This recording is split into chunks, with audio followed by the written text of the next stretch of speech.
I was gonna get a video from out on the dock, but that's all that's left. See what happens. Unbelievable. This is basically the high water mark right here. It's gonna get way worse. This thing just started.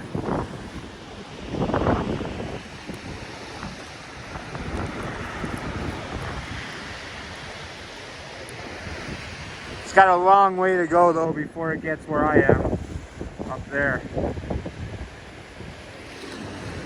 We'll see. Upper Niagara, blizzard, 2022. Stay tuned.